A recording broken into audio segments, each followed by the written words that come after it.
बिस्मिल्लाहिर्रहमानिर्रहीम। अस्सलाम वालेकुम। आपके साथ मैं आज साबित मूंग की दाल की रेसिपी शेयर करूंगी। ये दाल ठंड के मौसम में बहुत अच्छी लगती है और अक्सर लोग इसे नहीं बनाते हैं छिलकों की वजह से। ये छिलकों वाली दाल होती है, साबित दाल होती है। मैं जिस तरह से बनाती हूँ वो मैं आपके साथ शेयर करूँगी कि मैं किस तरह से दाल बनाती हूँ। और ठंड के अंदर ये दाल बनाएं, ठंड के मौसम में, और असली घी डाल के खाएँ। ये दाल बहुत ही मज़ेदार लगती है, जायकेदार लगती है। चलें इसको बनाना शुरू करते हैं। मूंग की दाल साबित मैंने ली है 1 पाव। दाल को मैंने अच्छे से वॉश करके और 10 मिनट के लिए भिगो दिया है, क्योंकि मुझे इनका छिलका नहीं उतारना है और मुझे इसको डायरेक्ट ही पकाना है। अगर आपने इसका छिलका उतारना है तो आप इसे 5-6 घंटे के लिए भिगो सकते हैं, मगर मुझे इसका छिलका नहीं हटाना है। मैं छिलके के साथ पकाऊंगी जो काफ़ी हेल्दी होगी। सबसे पहले हम हांडी में लेंगे 3 टेबल स्पून ऑयल।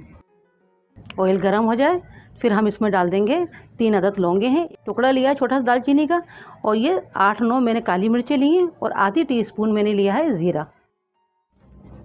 और इसके साथ ही हम बहुत छोटी मीडियम मैंने प्याज लिए, आधी लिए, ये डाल देंगे। इनको हमें थोड़ा सा पका लेना है, कलर चेंज नहीं करना होगा। 1 मिनट करीब पका लेंगे। देखिए प्याज को हमने सिर्फ 1 मिनट करीब पका लिया है, ज़्यादा नहीं पकाना होगा। डालेंगे इसके अंदर हम 1 टीस्पून अदरक लहसुन का पेस्ट। अदरक लहसुन को भी हम चंद सेकंड ही भूनेंगे, ज़्यादा नहीं भूनना है, क्योंकि इसे अभी हमें आगे मसालों के साथ भी पकाना होगा। अब इसमें हम शामिल कर देंगे, एक हमने बड़े साइज़ का टमाटर लिया है। अब इसके साथ ही हम डालेंगे पाउडर मसाले। 1 टीस्पून लेंगे हम लाल मिर्च का पाउडर। आप मिर्ची अपने टेस्ट के मुताबिक कम ज़्यादा कर सकते हैं। 1 टीस्पून लेंगे धनिया पाउडर। 1/4 टीस्पून लेंगे हम हल्दी पाउडर। इन तमाम मसालों को हम अच्छे से भून लेंगे। अभी पानी वगैरह नहीं डालेंगे। इन मसालों को टमाटर के साथ हम 1 मिनट करीब भूनेंगे,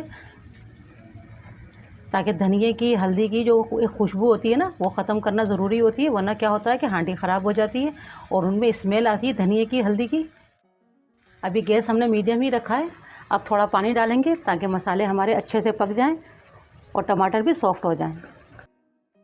1/4 कप के करीब पानी डाल देंगे।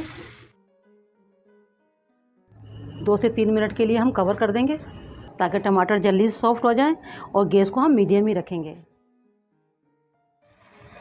3 मिनट हो चुके हैं टमाटर मसाले को पकते हुए, और देखें टमाटर अच्छे से सॉफ्ट हो गए।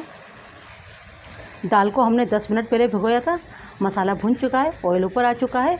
अब हम दाल को डाल देंगे। 1 से 2 मिनट मसाले के साथ हम दाल को भी इसी तरह से अभी फ्राई करेंगे।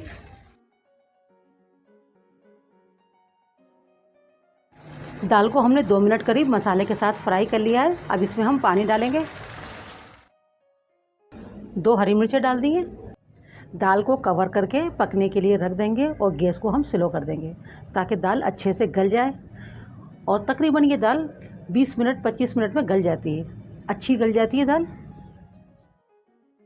देखें दाल को पकते हुए 20 मिनट हो चुके हैं, और दाल को देख लेते हैं। दाल अच्छे से गल चुकी है। थोड़ा सा दाल को हम इस तरह से चम्मच से मैश करेंगे, इससे दाल हमारी और भी अच्छी मज़ेदार बनती है, फटी फटी दाल नहीं रहती है। आप देख सकते हैं दाल अच्छे से मैश हो रही है। देखिए दाल को हमने थोड़ा सा मैश कर लिया है, इससे दाल और खाने में मज़ेदार लगती है। अब इसमें हम नमक डालेंगे, क्योंकि नमक हमने शुरू से डाला ही नहीं है। नमक डालने से क्या होता है, दाल थोड़ी देर से गलती है। अगर आप प्रेशर कुकर में बना रहे हैं तो नमक साथ डाल दें। मैंने यहाँ पर 1 टीस्पून नमक डाला है, आप अपने टेस्ट के मुताबिक डालिएगा। और थोड़ा सा नमक डालने के बाद भी इसे हम पकाएंगे। और थोड़ी सी हम डालेंगे कसूरी मेथी। अगर आपके पास कसूरी मेथी ना हो तो फ्रेश हो तो थोड़ी सी फ्रेश डाल दें। हाथों से बिल्कुल भी क्रश नहीं करना है, ऐसे ही डाल देना होगा। अगर आपको कसूरी मेथी पसंद नहीं है तो आप नहीं डालें, मगर इससे जायका बढ़ जाता है और बहुत अच्छी दाल बनके तैयार होती है। नमक और कसूरी मेथी डालने के बाद इसे हम तकरीबन 2 से 3 मिनट और मज़ीद पकाएंगे। देखिए 2 से 3 मिनट हमने दाल को पका लिया है। अब हम गैस को बंद कर देंगे। अब इसमें हम देसी घी डालेंगे।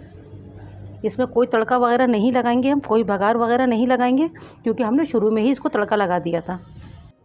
तकरीबन 2 टेबल स्पून मैंने इसमें घी डाला है, और ये देसी घी है। आप आम घी भी ले सकते हैं, या अगर आप चाहें तो ना डालें घी। अगर आप ज़्यादा घी खाना पसंद नहीं करते तो आप ना लें। इसको अच्छे से हम मेल्ट होने देंगे। थोड़ी सी अदरक के साथ गार्निश करेंगे। अब दाल को हम सर्व कर लेते हैं। आप इस तरह से दाल बनाएंगे ना, यकीन करें दाल के दीवाने हो जाएंगे। ये दाल बहुत अच्छी लगती है, आप रोटी के साथ खाएं, बहुत अच्छी दाल लगती है। और ये दाल सर्दियों के मौसम में बहुत अच्छी लगती है खाने के अंदर।